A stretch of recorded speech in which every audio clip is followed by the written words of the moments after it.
Je suis sûr à 99% que tu ne consommes pas ton poulet de la bonne manière. Et par la bonne manière, j'entends de la manière la plus écologique, certes, mais également de la meilleure manière pour ta santé, au point de faire de ton poulet un véritable super aliment. Le tout en divisant par 2 le coût de sa viande au kilogramme.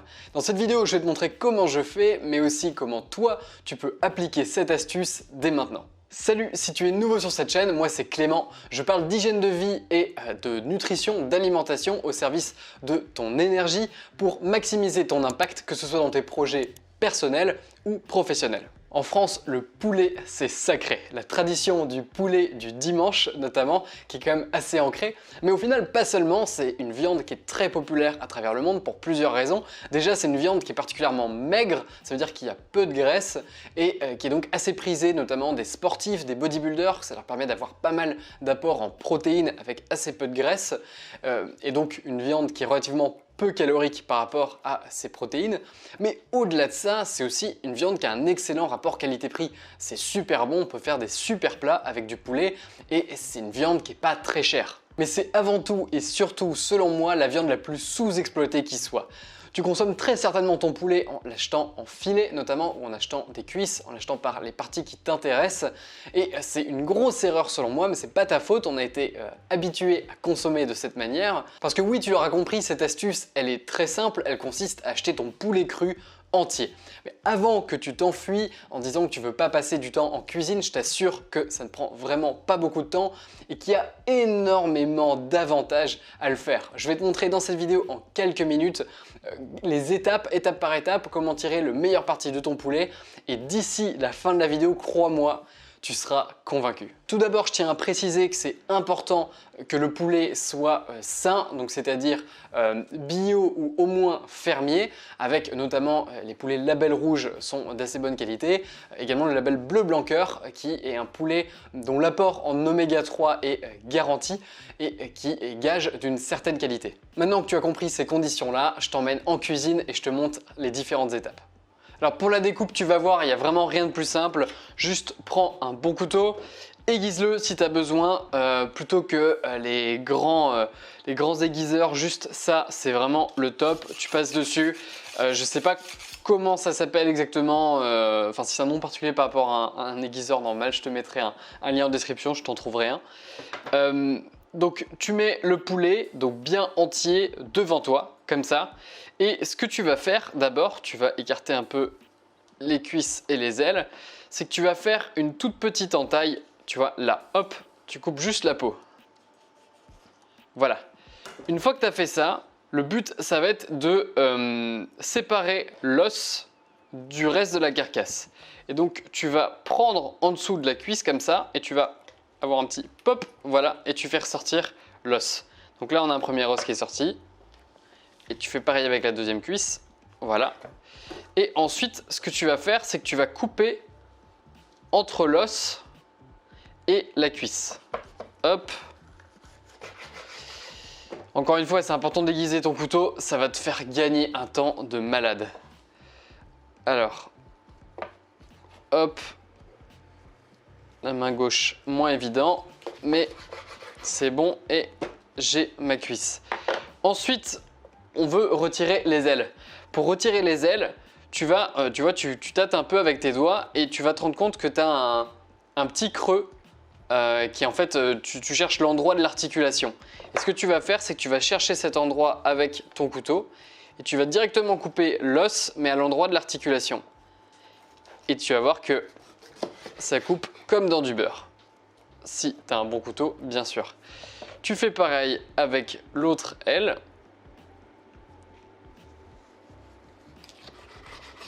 Nickel.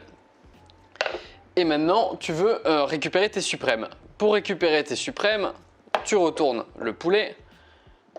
Si tu n'as pas envie de le retourner, libre à toi, mais je trouve ça plus simple. Tu fais une légère entaille au milieu et tu vas situer un petit peu l'os. Tu vois, tu as un os ici, un os central.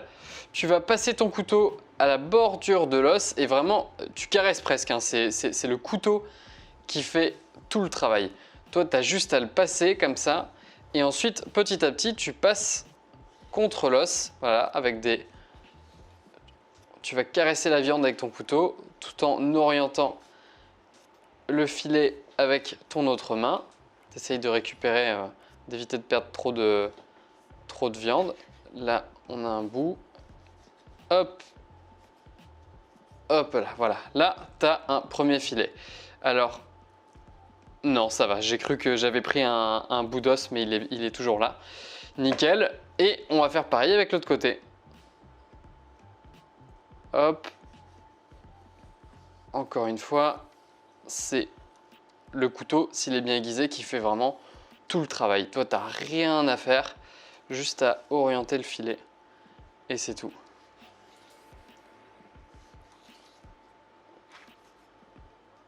Tac.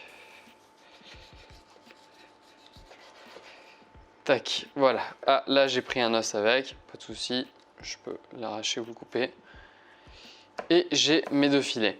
Donc tu vois, en faisant ça, tu as un filet, 2 filets. Bon, là, c'est un poulet qui fait environ 1,5 kg.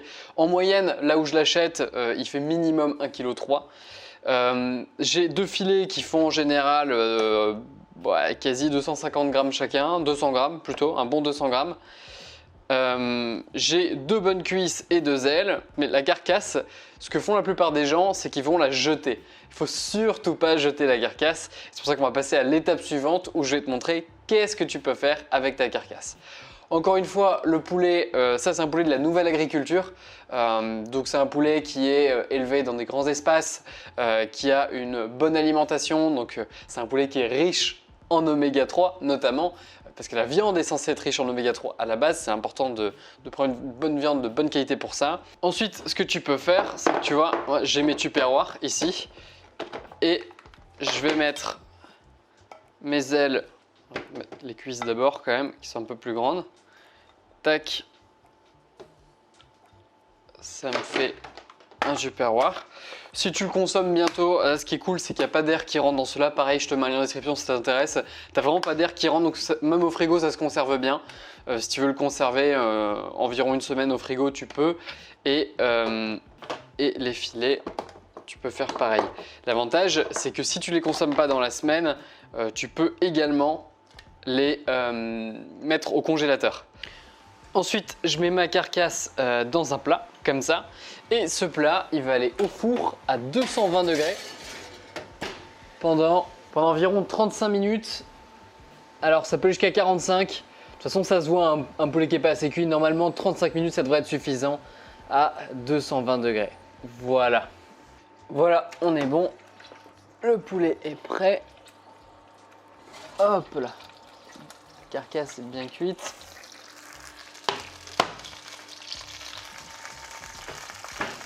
Là, ce qu'on va faire, c'est que je ne vais pas le manipuler comme ça puisqu'il est super chaud. Du coup, je vais attendre qu'il refroidisse un peu pour pouvoir retirer la viande et je vais te montrer les étapes d'après ensuite.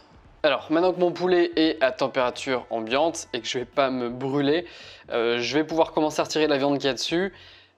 Premier truc à surtout pas oublier, voilà, c'est ici, c'est les solides qui sont juste là.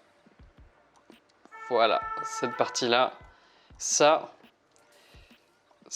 porte bien son nom, solilès. C'est la meilleure partie du poulet.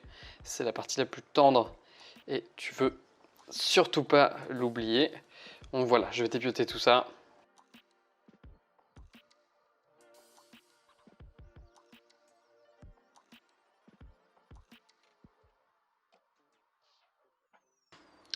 Voilà. J'ai récupéré une bonne partie de la viande. En général, il y a une centaine de grammes à récupérer sur la carcasse, une centaine de grammes de viande.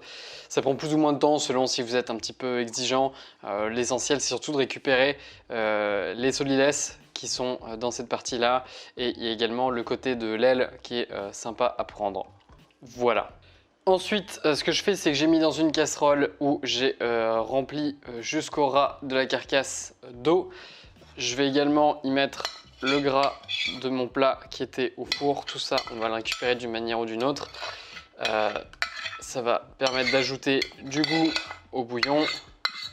Et en plus de ça, de toute façon, la graisse, elle se solidifiera à la surface et on pourra même la récupérer pour l'utiliser comme un beurre en fait, comme une graisse de cuisson. Ensuite, en général, ce que je fais, c'est que je mets mes chutes de légumes de la semaine que je mets dans un petit papier craft au frigo. Là, j'en ai plus parce que j'ai fait un bouillon il n'y a pas longtemps. Mais je mets quand même 2 gousses d'ail. Voilà. Et je recouvre. Je fais jusqu'à ébullition. Et une fois que ça bout, je baisse le feu. Je mets à feu doux et je laisse frémir pendant environ au moins 3-4 heures. Sinon, toute une nuit, c'est très bien aussi.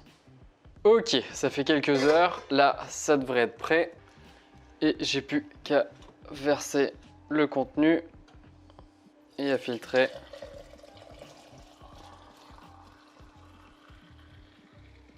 Hop, celui-là il est plein.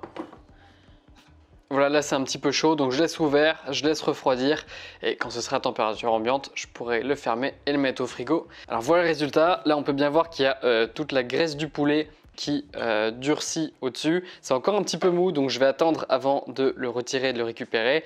Et en dessous, il y a toute la partie gélatineuse. Donc c'est pas parce que c'est gras que c'est gélatineux, vraiment le gras il est bien au-dessus. Ce sont les protéines qui rendent ça gélatineux, c'est notamment à cause du collagène. Voilà. Donc pour résumer, pour un poulet entier, tu vas avoir 2 filets, 2 cuisses, 2 ailes, également la viande autour de la carcasse. Tu vas également pouvoir faire au moins 4 portions de bouillon, notamment si tu récupères aussi les os des cuisses et des ailes. Et tu vas également récolter le gras qui pourra remplacer notamment ton beurre. En tout, pour un poulet de 1,3 kg, ça te fait environ 1 kg de viande. Et pour ce qui est du prix, là où je me procure mon poulet, un poulet entier d'environ de minimum 1,3 kg me coûte 9,90 €. D'accord ? Si je l'achetais du coup via le même distributeur, si je l'achetais en filet, j'en aurais pour 18,80 € par kilo. Sachant que dans un poulet au prorata, on a environ 23% d'os, donc ça me fait bien 1 kg de viande pour 1,3 kg de poulet, et ça me fait une viande, je parle vraiment bien de la viande, à 9,90 € le kilo. Je sais pas si tu te rends compte, c'est quasiment 2 fois moins que si je l'avais acheté en filet. Mais c'est pas tout, parce qu'en plus de la viande, tu as également 4 parts de bouillon. Donc je me suis renseigné, du bouillon de poulet fermier prêt à boire, pour 4 parts, c'est environ 15 €. Ça fait de sacrées économies. Et en plus de ça, tu as la graisse qu'on appelle aussi du schmaltz qui est pas mal utilisé dans la cuisine traditionnelle juive notamment et qui va pouvoir remplacer ton beurre. Et je te le rappelle, si tu as pris un bon poulet, c'est de la graisse qui est pleine d'oméga 3 et donc très bonne pour ta santé. D'autant que le bouillon en lui-même est plein, comme je te l'ai montré, de collagène, c'est ce qui lui donne cet aspect gélatineux. Ce même collagène que tu vas acheter des mille et des cents, soit en complément esthétique qui est beaucoup adressé sur des produits beaucoup adressés aux femmes, notamment pour les cheveux, la qualité de la peau, soit en peptides de collagène que tu vas acheter dans les magasins de bodybuilding, là tu as du collagène pur, enfin en tout cas avec beaucoup plus de saveur, pas en poudre c'est sûr, tu vas avoir une vraie saveur, un bon bouillon, c'est super bon, tu rajoutes juste un petit peu de sel, un petit peu de poivre, moi j'y ajoute aussi une petite pointe de tabasco parce que j'aime bien quand ça pique, que c'est un petit peu épicé et crois-moi c'est beaucoup mieux qu'un complément alimentaire raffiné parce que tu le prends directement à la source. Ça a de superbes vertus effectivement pour tes os, ta peau, mais également pour ta récupération si tu es un sportif, ta récupération musculaire et osseuse. Également, c'est super bon pour tes articulations. Bref, ça tu peux le faire avec le poulet, mais c'est une démarche que tu peux également faire et que je t'encourage à faire aussi avec la viande. Garde tes os, réutilise les os des différents plats que tu vas cuisiner. Également, le poisson. Achète ton poisson entier, la tête, les arêtes, toutes les parties que tu ne manges pas, tu peux les garder pour faire un bouillon, c'est super bon. Sachant que le bouillon, tu peux le boire, c'est sûr, directement, mais tu peux également l'utiliser pour notamment déglacer tes légumes, pour tes différentes cuissons. Ça va donner une super bonne saveur et plein de nutriments à tes plats. J'espère que tu auras appris quelque chose dans cette vidéo, en tout cas c'était le but et j'espère que ce format t'a plu. Si c'est le cas aussi, je t'encourage à me le dire dans les commentaires, savoir si je te fais un petit peu plus de tutos cuisine santé, plus d'astuces on va dire dans les grandes démarches, sans forcément remplacer les blocs de recettes. C'est plus la façon de penser, en tout cas la démarche que je veux te transmettre. Si tu souhaites aller plus loin, j'ai également une liste email à laquelle tu peux t'inscrire. J'envoie 2 à 3 emails maximum par semaine. Mon but c'est d'apporter un maximum de valeur dans ces mails. C'est entièrement gratuit, ça n'engage à rien. Si ça ne te plaît pas, tu peux te désinscrire à tout moment. Je te mets le lien en description si ça t'intéresse. En tout cas, je te dis à très vite pour une prochaine vidéo. D'ici là, prends soin de toi, ton cerveau te remerciera.